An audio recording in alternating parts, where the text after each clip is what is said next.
ঠিক আছে। বলছি আজ মঙ্গলবার সকাল 9:30টায় এনডিএ সংসদীয় দলের পার্লামেন্ট বৈঠক। সেখানে এনসিপিআইকেও আমন্ত্রণ জানানো হয়েছে। প্রায় 20 জন সাংসদের উপস্থিত থাকার কথা।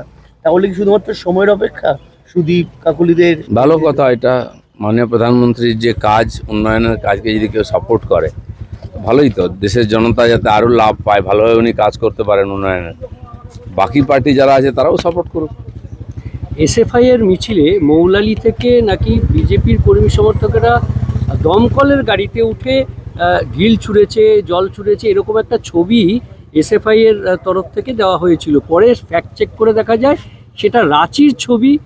এখানে এসএফআই সেটাকে ব্যবহার করে। যে ছবি দিয়েছে তাদেরকে আগে ভেতরে ঢোকানো উচিত। এই সমস্ত অ্যান্টি সোশ্যাল যারা, তারা বিভিন্ন ব্যানার নিয়ে ঘুরে বেড়াচ্ছে আর তাদেরকে নিজেদের ব্যানারের তলায় নিয়ে আসছে, এ সমস্ত কটাকে ঢোকানো উচিত। আর আমাদের সরকার ঢোকাবেও, সব ভিডিও আছে।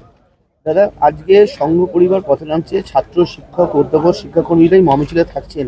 মূলত যেভাবে গুন্ডামি চলেছে সেই প্রতিবাদে তারা আজকে রাস্তায় নামছে, যে কিভাবে দিল্লি থেকে গোটা দেশ জুড়ে চলছে এই ধরনের গুন্ডামি বা অন্যান্য বিষয়। সমস্ত দেশবাসীর এই ককরোচ জনতা পার্টি এবং তার সঙ্গসাথী যারা দেশের বিরুদ্ধে আন্দোলন করছে তাদের বিরুদ্ধে আওয়াজ তোলা উচিত। বিধানসভায় আমাদের বিধায়করা এর বিরুদ্ধে বিরোধ দেখিয়েছেন, কালো ব্যাচ পড়েছেন। সারা দেশ জুড়ে বিরোধিতা হয়। এরা ভেবেছে যা ইচ্ছা করতে পারে, এটাই গণতন্ত্র। তা চলতে পারে না। দেশের বেশিরভাগ জনতা এদের বিরুদ্ধে আছে, এটা একবার তো প্রকাশ করার দরকার আছে। এই প্রসঙ্গে আরেকটা বলছি যে বিরোধীদের হাতে তাহলে পেন্সিল রইল, যে শিক্ষামন্ত্রীর পদত্যাগ করে দিলেন এবং পড়ুয়ারা তাদের যে আন্দোলন সেটা তুলে নিলেন। কাজে বিরোধীদের যারা পড়ুয়াদেরকে নাচাচ্ছিল, পড়ুয়ারা পরে বুঝতে পেরেছেন যে তাদেরকে বড় হিসেবে ব্যবহার করা হয়, তারা সরে গেছেন। তাদের আন্দোলন ছিল 1 পয়েন্ট। ঠিক আছে, শিক্ষামন্ত্রী পদত্যাগ করেছেন। আমাদের সরকারও বলেছেন, মাননীয় মোদীজি সরকার বলেছেন যে ছাত্রদের স্বার্থ সর্বোপরি। কিন্তু যারা ছাত্রদের ব্যবহার করছিল তারা এখন রাস্তায় বসে গেছে। আর এরকম বারবার চেষ্টা হয়েছে, প্রত্যেকবার বিফল হয়েছে, এবারও হলো। কিন্তু এই সমস্ত লোককে চিনে রাখা হয়েছে সাধারণ মানুষের, এরা যেন সমাজে কোনো জায়গা না পায়। দাদা, দিল্লি পুলিশের ফেস রেকগনিশন সিস্টেমে 2873 জন অপরাধী ধরা পড়েছে, কিন্তু তার গতকাল রাতে আবার সিজেপি বৈঠক করেন এবং তারপর দেখা যায় আসাম এবং যারা মূলত বিহারে যাদের বিরুদ্ধে অভিযোগ হয়েছিল তাদের অভিযোগ তুলে নেওয়া হয়েছে। কোথাও কি শান্তি ফেরাতে সরকার এই পদক্ষেপ? না, সরকার তো শান্তি চাইবেই। ওরা রোজ কিছু করবে আর সরকার দিয়ে তার পিছনে লেগে থাকবে। সরকার তো অন্য কাজ আছে।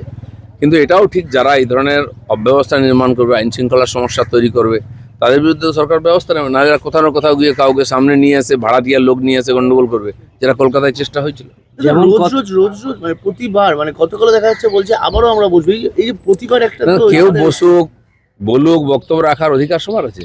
তার মধ্যে যুক্তি থাকা উচিত। বিভিন্ন রাজ্যে পেপার লিক হয়েছে, সেগুলো কংগ্রেসি রাজ্য আছে, আপ রাজ্য আছে, পাঞ্জাব আছে, তেলেঙ্গানা আছে। সেখানে শিক্ষামন্ত্রীর পদত্যাগ কেউ চায়নি।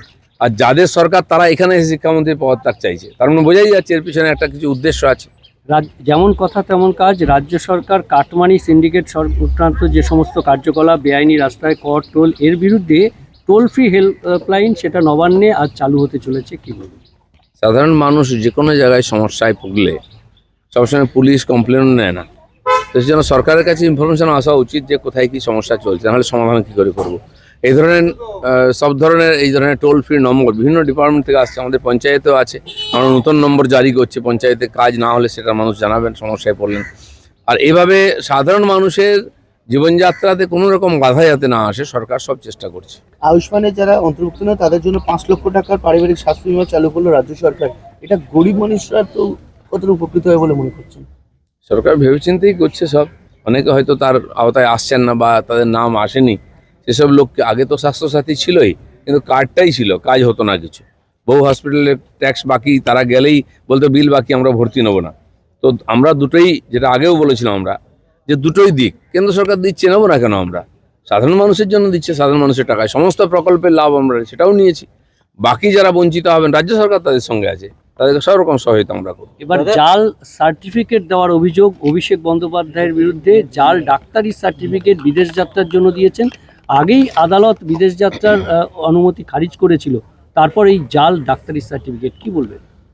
এই যে কোনোভাবে বাঁচার চেষ্টা হচ্ছে অপরাধ থেকে, এবং তাতে যারা সহযোগিতা করছেন ডাক্তারের মতো লোকেরা, তাদেরও সাবধান থাকা উচিত। কেন এই চক্রান্তের মধ্যে তারা পা দিচ্ছেন? কেউ হয়তো ভয়ে বা বিশেষ পরিস্থিতিতে দিয়েছেন, কিন্তু অন্যায় করলে তো সাজা পেতে হবে, ইনকোয়ারি হবে সব। দাদা, জীবনতলাতে বিজেপি কর্মীকে কোপানোর অভিযোগ ভালো আসছে এবং গুলি চালানোর অভিযোগ তৃণমূলের বিরুদ্ধে আশঙ্কাজনক অবস্থায় ভর্তি মানে নতুন করে মাথাচাড়া দিচ্ছে কাদের উস্কানিতে? ভাঙড় এলাকা, জীবনতলা সবসময় উপদ্রুত এলাকা, বিশেষ করে ওখানে সংখ্যালঘু যারা হিন্দুরা তারা খুব ভয়ের মধ্যে থাকেন। অনেক ঘটনা হয়েছে, সেগুলো তদন্ত হচ্ছে, সাজাও হবে, কিন্তু এখনো পর্যন্ত ওখানে অপরাধীদের যে দবদবা, তারা রাজনৈতিক শেল্টারে থাকে, তারা এখনো এই ধরনের কাজ করে যাচ্ছে। ধীরে ধীরে সরকার সব ব্যবস্থা নেবে এবং পরিবর্তন করবে। চলুন। পরীক্ষা বিল নিয়ে আজ ফের উত্তপ্ত হতে পারে সংসদ, আজ বিল নিয়ে আলোচনার সম্ভাবনা। দেখুন, সরকার এই সমস্যার সমাধানের জন্য বিল নিয়ে এসেছে। যারা লাফাচ্ছিলেন তাদের এই বিলকে সাপোর্ট করে আইন পাস করানো উচিত। তারা আইনও করতে দেবেন না, নিজেরা লিকও করাবেন, সরকারকে বদনাম করাবেন, এটা চলতে পারে না। সরকার করবে, 370 ধারা বাতিল করে দিচ্ছে এটাকে। একটা লাস্ট কোশ্চেন হলো, সুদীপ বন্দ্যোপাধ্যায় মুখ্যমন্ত্রীর সঙ্গে বৈঠক করেছেন, তা নিয়ে কালীঘাট মন্ত্রী তৃণমূল নেতারা আসলে নেমে পড়েছেন, বলছে কোথাও নিজেদের সেটিং করার চেষ্টা করছে বিরোধীরা ছেড়ে। দেখুন, টিএমসির মধ্যে কে কার সঙ্গে মিটিং করলো, কি করছে, এটা নিয়ে আমাদের মাথা ব্যথা নেই। ভাই হিন্দি বলো, ফটাফট বলো, বৃষ্টি এসে